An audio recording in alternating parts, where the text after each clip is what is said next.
You got the Ether be ready? Man, it's always on deck. It's always on deck. You gotta play it. I, But we got a rant. So I'm hesitant to press the Ether beat only because I do want to have a discussion about it that's slightly different from just strictly, again, just dropping the people's elbow on it. Because like that's what I've been seeing all week. Everyone's like $700, ridiculous, right? And that is a 20-minute. Who do they think they are? Right, let's take it easy. All right, everybody else did it. I get you. So if you've been in the gaming spirit, if you've been in the entertainment spirit, if you've turned on the internet or turned on your TV this week, you've seen Sony make an announcement that has rippled through the internet, because even if it wasn't you as a gaming consumer, right? It's your girl who now crying because she got to buy it for you for Christmas. It's it's your parents that got to work the fourth job so they can put it in underneath the Christmas tree. It's if you get that Christmas, man. Right? That's if you get a Christmas. Right. I'm like, you were a bad kid all of a sudden. There ain't no way. But it's like Sony went ahead and they did a 9-minute reveal, and they finally unveiled the much rumored, much delayed, had to come out at some point, PlayStation 5 Pro with 3 key features. I'm not going to go too much into that. There's tons of YouTube videos breaking down everything and what they offer. Now, I will say to kick them a slight bit of bail. I like some of the decisions made out of those big 3 things. I like the fact that there's an automatic upscaler, so you're getting a better picture quality in your games. That's a good thing. I like a better processor, so your SSD is on overdrive. You think your game is loading with no loading times now? This one's going to really get it done. I like the fact that a lot of these hard drive intensive games are going to run better. I'm sure on a 4K TV, Final Fantasy VII Rebirth is going to look amazing on that Pro. You know what I'm saying? Like, I'm not going to sit there and act like these things haven't been accomplished. However, the thing that I have come back to time and time again with Sony is every time I want to be like, okay, here's a win for y'all, there's always an asterisk. Always an asterisk. And it's never a small asterisk, right? It's never something where I'm just like, I'm not crazy about this, but I'll get over it. It's a massive asterisk of like, there's no way y'all went through Q&A, testing, audience random asking questions, surveys, and be like, you know what? We're just going to do it. Right. So when I see that y'all advertise this Pro, this device that is a mid-gen upgrade, you're advertising it with games that we've already had for a couple of years now. Right. And like when I saw The Last of Us, I'm like, this is already off to a horrible decision-making start. And then you're just like, look at the trees in Spider-Man 2. It's like, the trees, my man, the trees. Okay. And then to say all that and to say you can get it this November for the low price of $500,000 US. Oh, did I forget? Yeah, it's not coming with the disc drive. That's separate. That's another additional $70 to $80, depending on where you buy it from. Oh, and if you need a vertical stand, that's another $30 for that. Nope. And all the games that you own from the entire life of PlayStation, right, are not compatible. Yes, some of them will be, but some of them won't. Right? And that DualSense Pro to me. That DualSense Pro controller that we dropped, the one with the customizable buttons and the best, DualShock experience you can ever have in your life, doesn't come with the system either. You have to buy that separately. You're getting the regular PS5 controller with that one for $700 US. So if you really want a 1-for-1 from the base PS5 that you bought, it's going to cost, at least in America, over $800 for this system. And that's America. In the UK, I think someone says like it's closer to 1,000 because of the the amount. Because of the euro. Bro, what? Yep. And Japan, it's crazy too. Japan has to pay more. Well. Yeah. So when they clearly want portables. So I asked fellas, or before I ask, I do ask, but I ask with this: is this approach and again, for the sake of argument, as the undeniable console leader of this particular generation, let's keep that in mind. Is this a acceptable asking price for this system? I would say, if somebody broke this down, which I do kind of understand, it's yes and no. It's both. It's both. This is a product definitely for the hardcore Sony loyalists that they just buy it just because. Because there are people who actually care about these specs, like, who really micro analyze. I see a 45% difference, Yeah, and they want it, and they were literally bank it out. Throw it out there. Now, I would say for the everyday consumer, no. I would say absolutely not. That is a overkill of a price. Because even for myself, like, yes, I do want to upgrade because I always prefer the more slim models than the big bulky ones. Right. So I will plan to upgrade to a slim. Now, let's just say, all right, if I had the money for this particular one, I would consider it, but then I really realized I was like, what the real drawback for me was, all right, if I did want to invest into the Pro, got TV, all this other stuff, the fact that the disk drive, there's no disk drive option because for me, I'm still a Blu-ray person. I still like all my Blu-ray movies to watch them because I like to have the ability for that access. Like, yes, all my games are digital. That's the personal decisions that I made, of course. And then, Still a Blu-ray whatever person as well. I buy on the Sony store, that it's in my backlog. Okay, of course, that's cool for me. It's just the simple fact that you took away my choice from the ground up. And then it's an attachment, bro. And I don't like too many pieces. I don't like that in my space. I don't like too many pieces in my space like that. So that was the kicker for me. So, like, yes, moving forward, like, yeah, the slim is the best option for me because, yes, like, a 45% difference, that's cool, I guess. I did like the upscaling, and yes, ray tracing and all that other stuff. That's very cool. 2 terabytes of storage out the gate. Yes, not bad. That's what I was like. Okay, 2 terabytes, because, like, bro, I be suffering some days, bro. Because, bro, you upload these new games, like, oh yeah, bro, you got like 200 gigabytes. I'm like, Yeah. so now I got to delete something just to play you. And, bro, these patches, bro, they just be racking up. Patches bro. are big too. Yep. So, like, it has some good selling points, but it's like, bro, that price is just like, it's not marketable in its economy. Now, yes, I do believe it's going to sell. It's going to sell as, because you could tell they're going to lump it together. And, oh, yeah, they're just going to generalize it. Oh, yeah, we sold 200,000 more units. Yes. Of course, they're just going to lump it together because technically, yes, it's still the same system. But it's just a much more modernized version. Deception. But that price and some of the specs that come along with it, bro, no. Yeah. That's right. Your thoughts. Oh man, if you had the ether, be ready. But we'll take a different pitch. Dog, what? No, man, that's insane. And it's for the die hard. It's insulting, man. Like, okay, so for example, it's 45% faster. I thought about it and I said, you know what? That's close to 50%, right? It's not entirely bad as far as an upgrade, but I'm noticeable like, difference for sure. Yeah, but then some of the games in the ad were still running at 30 frames. They weren't running at 60. So it's like, okay, what games are actually going to be able to do?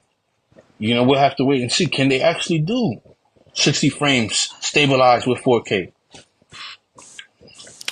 That's another thing. So for a $700 price point, that's insane. I thought it was going to be 600. 600? I would have been a little bit more forgiving, if I'm honest with you. Yeah. I would have been way more forgiving. Oh, that seems like, but the fact that you are selling me at 700 and it doesn't even allow me, here's why you want the PlayStation Pro. It had every game from PS1 that you thought you needed to throw away, you can now keep with you. What? Boom. And man, the PS5 Pro is now a valuable item. That is worth $700. I don't have to keep my PlayStation. I can get now. I got 2 terabytes of storage for every era of PlayStation on one device. Oh my gosh, kid! You know what you're gonna do to Microsoft fans? They're gonna be like, man, why? What am I doing here? Yeah. I'm out. I got Metal Gear Solid 1 right now. I'm gonna go play that. So it's done. You win. You win. Yep. And now it just makes everything else. It makes it now okay. I don't care that you don't sell it with a disc drive. I'll pay the 80. Now, without me thinking, you got me to spend more money than I initially would have. But yeah, man, the fact that wasn't a focal point, you want to. I also felt like, bro, so you showed us this whole presentation, but no new games showing like that correlate to what you're just saying.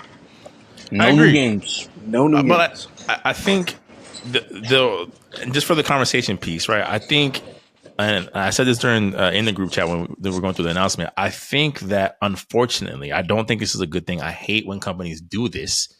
It's like you're taking the leading lap, right? You're clearly you're winning, right? Nintendo's off doing their own thing. They're not even in the conversation, right? They're going to do gangbusters with their games. But then you look at like your competition, quote unquote, is Xbox, and you're lapping them. You're lapping them at this point in the race.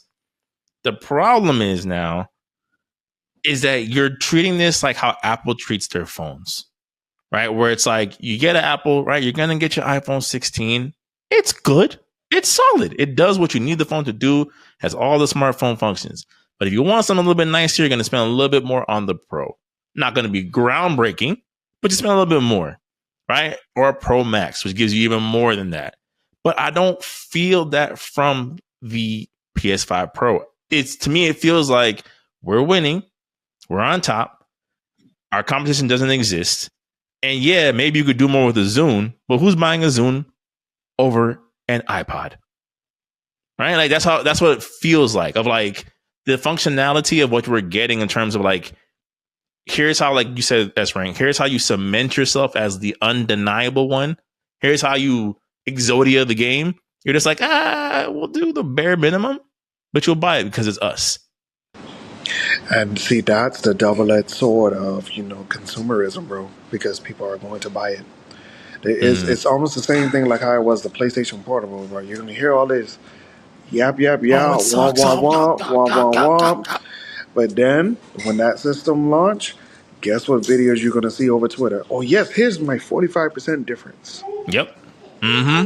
You thought Rebirth was pretty before. Oh, my gosh. I'm not. Like, it's...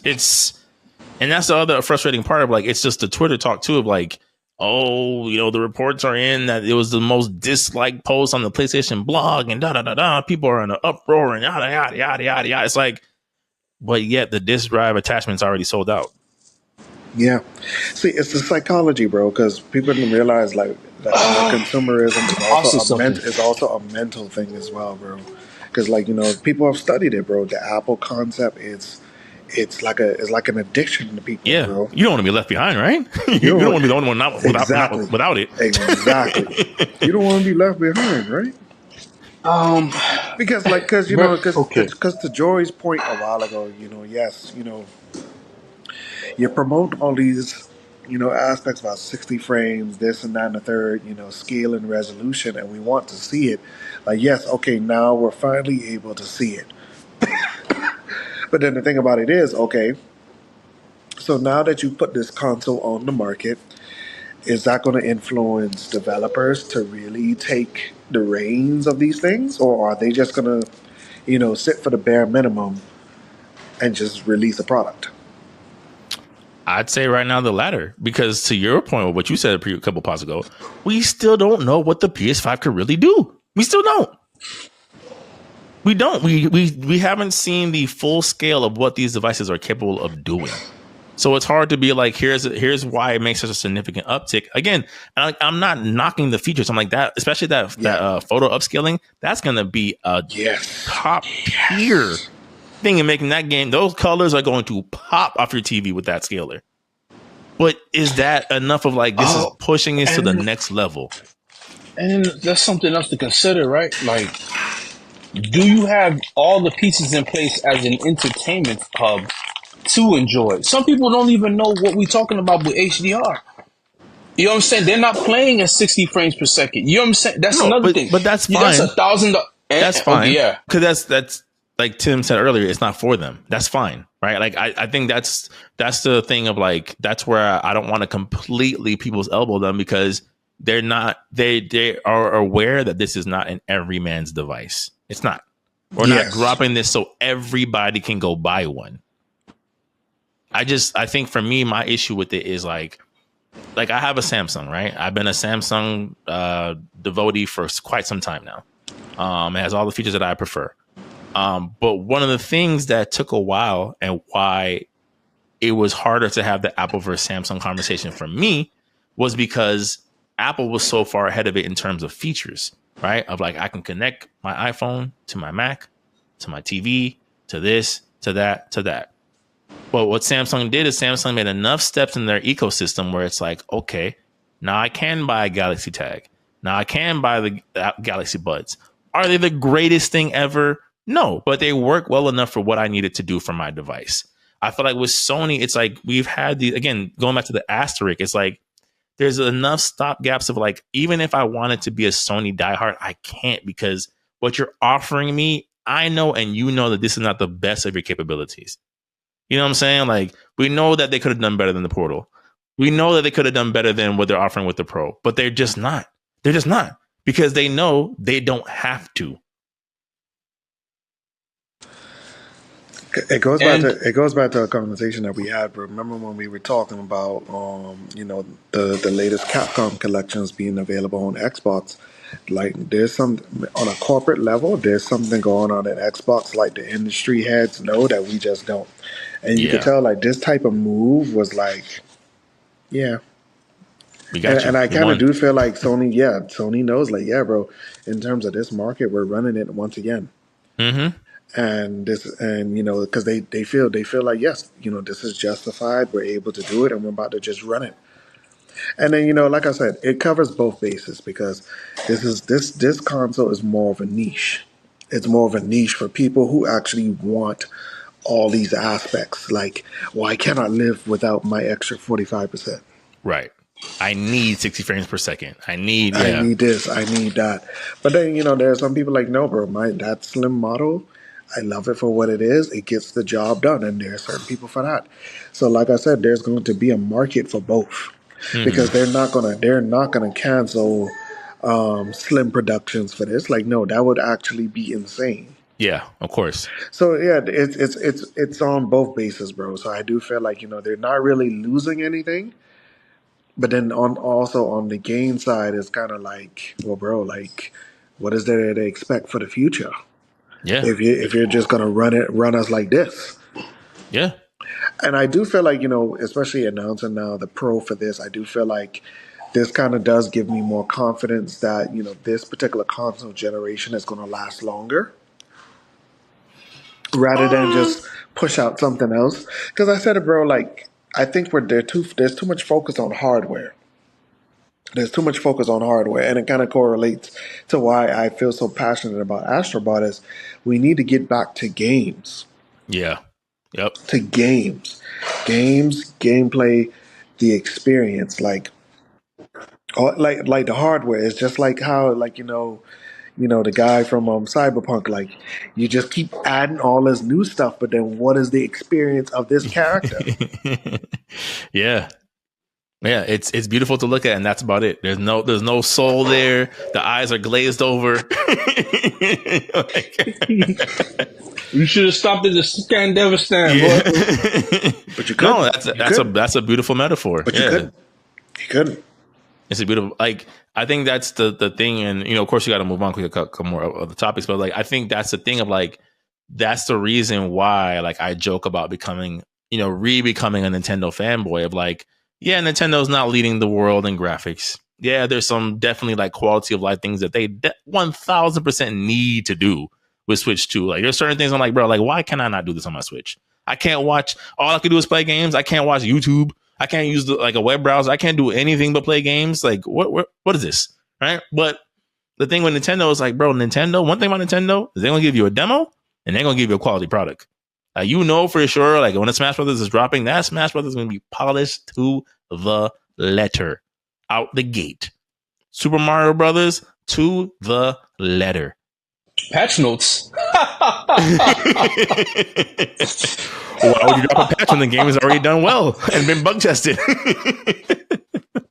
Yeah, boy's different, right? Yeah, you know what I'm saying? So I think it's we're not quite there yet because, like you said, Tim, like there is that audience of we just need better graphics. I want better graphics. I want my 4K TV to sing when I turn it on. And that's cool. I don't think it's wrong with neglecting that audience. But the underlying thing about this that like I think we're in danger of losing is like it's not graphics that sell games, it's games that sell games. A gaming console without games is just a glorified streaming device or Blu-ray player. You know what I'm saying? Like it's like why is this even here if I can't get a gaming experience? Now that latest one is not even the best Blu-ray player on the market no more. Exactly. I was like, bro, an attachment, bro. Like, come on, bro. Like, they really settled Kaiba, dog. Really but at least with Settle Kaiba, you knew you were getting the best of the best. Yeah, you are. Even Fire this person because Kaiba Corp products don't crush this easily. That's how I'm like, you know what? I'll pay $20 extra for that canned water because I know. I mean, that's the red flag for me is when homie said, "Yo, we don't have enough IPs." Yeah, that was red. You worry about the wrong things. Wrong things. You mean to tell me you guys have been leading for 2 years straight, and you don't know what you have inside your? Oh, hey kid, fire Ben 10. Get a new Omnitrix user, please. y'all gotta go. Y'all gotta go, bro, because it just don't make any sense, man. Like, that worried me, man.